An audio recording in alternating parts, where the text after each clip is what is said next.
अस्सलाम वालेकुम। इस वीडियो में बात करेंगे मरकरी की। मरकरी हमें पता है ये कहते हैं यूजली जो ये लिक्विड मेटल कहलाया जाता है, ब्राइट सिल्वरी लस्टर की फॉर्म में होता है। मेटेलिक मरकरी जो होता है वो पॉइजनस नहीं होता, और अगर इसको स्वलो भी कर लिया जाए और क्या कहते हैं तो ये पॉइजनस इतना नहीं होता, क्योंकि जो मेटेलिक मरकरी होता है आपको अब्जॉर्ब नहीं हो पाता मेटेलिक मरकरी, लेकिन ये कि रूम टेम्परेचर पे वेपराइज कर जाता है। एंड जब हम वेपराइज मरकरी को इनहेल करेंगे, स्वॉलो करेंगे या उसको स्किन पर रब करेंगे, देन वो क्या कहते हैं अपनी टॉक्सिसिटी प्रोड्यूस करेगा। जो वेपराइज मरकरी है वो याद रखना है वो पॉइजनस होता है, मेटेलिक नहीं होता। और ये करता क्या है, जो मरकरी होते हैं बेसिकली सेलुलर एंजाइमेटिक मैकेनिज्म्स को डिप्रेस करता है by combining with sulph hydrate groups. और जो मर्क्यूरिक कंपाउंड्स होते हैं वो ज़्यादा सोल्यूबल होते हैं, तो वो ज़्यादा पॉइजनस होते हैं कंपेयर टू मर्क्यूरस कंपाउंड्स। इन्होंने एग्जांपल्स दी हैं कौन कौन सी सोर्सेज हैं मर्करी की, जिस तरह मर्क्यूरिक क्लोराइड है। मर्क्यूरिक क्लोराइड ज़्यादा एक्यूट पॉइजनिंग कराता है। उसके अलावा मर्क्यूरस क्लोराइड भी कराता है, लेकिन compare to mercurous chloride mercuric chloride ज़्यादा पॉइजनस है। एंड कौन कौन से हमारे पास कंपाउंड्स आ जाते हैं, मर्क्यूरिक ऑक्साइड जिसको हम रेड प्रेसिपिटेट भी कहते हैं, मर्क्यूरिक अमोनियम क्लोराइड जिसको वाइट प्रेसिपिटेट भी कहा जाता है, mercuric potassium iodide, mercuric nitrate, mercuric cyanide. So these are all compounds which are poisonous and जो कि मर्करी की अपनी टॉक्सिसिटी की पॉइजन्स की वो basically sign and symptom show करते हैं। तो सिम्टम्स एंड साइंस हमें मिलते क्या हैं? सबसे पहले अगेन क्योंकि ये मेटल है तो जो उसका टेस्ट होगा वो मेटेलिक होगा, ये एक्यूट पॉइजनिंग में। दूसरा, जब हम इसको इंजेस्ट करें तो there is constriction in the throat with a burning sensation from mouth to stomach and pain radiating over the abdomen. जो माउथ, टंग और फॉसेस होंगे they will become corroded. Mucous membrane would appear greyish white, क्योंकि इसका colour ही almost greyish white था। Nausea होगा with frequent vomiting of long stringy masses of white mucus which will be mixed with blood and followed by profuse purging, often bloody with painful tenesmus. Collapse set in हो जाएगा जिसमें cold clammy skin होगी, pale anxious face होगा, sunken eyes, dilated pupils, rapid feeble pulse और sighing respiration होगी, syncope होगी, convulsion होगी और general insensibility होगी। एंड यहाँ से फिर डेथ हो जाएगी। अगर यहाँ से डेथ नहीं हुई, कभी कभार ऐसा होता है कि डेथ रैपिड नहीं होती, तो फिर होता क्या है कि सेकंड या थर्ड डे पे सलाइवेशन डेवलप होती है, जिसकी वजह से जो गम्स होते हैं वो स्वेल कर जाते हैं, इन्फ्लेम्ड होते हैं और जो ब्रेथ होती है वो फाउल हो जाती है। फिर there is loosening of teeth and ulcerative glossitis which क्या कहते हैं विच में फॉलो। एंड उसके बाद हमको रीनल लीजन्स मिलते हैं।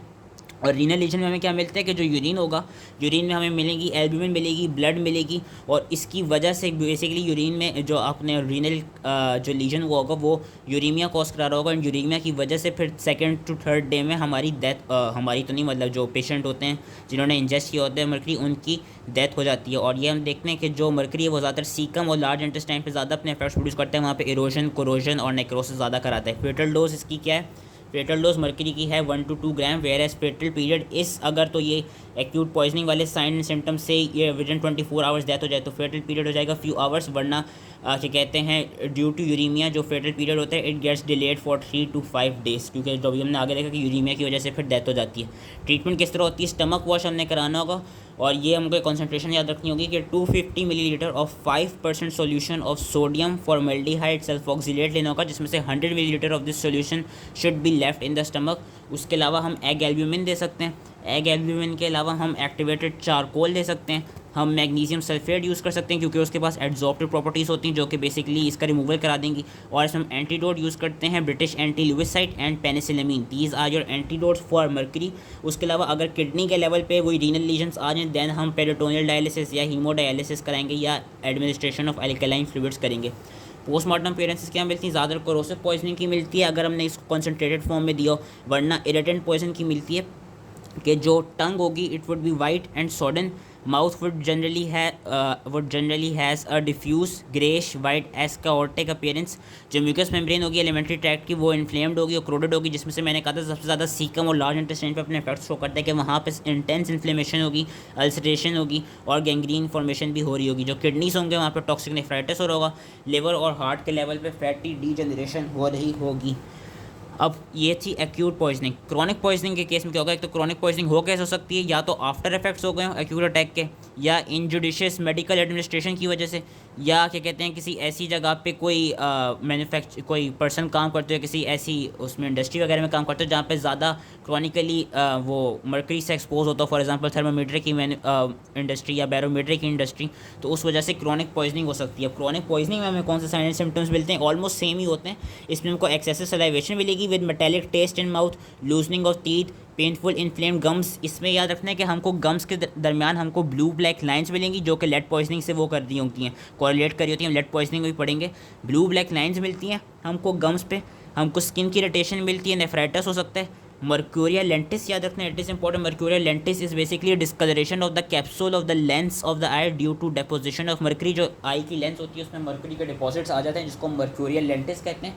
एंड हमको नर्वस सिम्टम में एक ट्रेमर मिलता है जिसको हम कहते हैं हेट्रस शेक। हेट्रस शेक क्या है? It is basically a course intentional tremor which affects the hands, arms, tongue and later the legs. And हमको एक मेंटल सिम्टम मिलते हैं जिसको हम एरिथिज्म कहते हैं। एरिथिज्म क्या है? बेसिकली ये एक पर्सनैलिटी डिसऑर्डर है जिसमें बंदे को shyness, irritability, tremors, loss of memory और इंसोम्निया हो रहा होता है। और क्रॉनिक की हम वो किस तरह करते हैं ट्रीटमेंट, कि हम जो जिधर एक्सपोजर हो रहा होगा उस एक्सपोजर से रिमूव कर दें।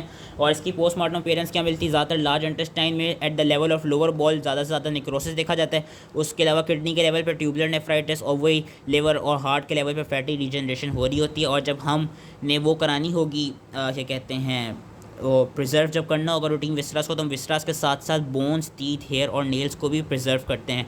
इसकी वो क्या है, मेडिको लीगल एस्पेक्ट्स क्या हैं? एक्सीडेंटल पॉइजनिंग है। एक्सीडेंटल पॉइजनिंग ज़्यादातर किड्स में भी देखी जाती है, या आप कोई अगेन गलती से कोई मर्क्यूरिक कंपाउंड को इंजेस्ट कर लें तो। और उसके अलावा जो सुसाइडल एंड होमिसाइडल है वो काफ़ी रेयर है, एक्सीडेंटल है। और एक्सीडेंटल के अलावा ये है कि ये अबॉर्शन के तौर पे भी कभी कभी क्या कहते हैं ये अबॉर्शन भी कॉज करा देता है मर्करी। सो दैट वाज इस मेडिको लीगल एस्पेक्ट। इसके जो वो ये केसेस जो हैं उसमें एरिथिज्म, हेट्रस शेक, मर्क्यूरियल लेंटिस, इन चीज़ों का पूछा जा सकता है जो क्रॉनिक पॉइजनिंग में होती हैं। सो इनको सही से पढ़ लीजिएगा। आई होप इजली समझ में आ गया हो एंड थैंक यू।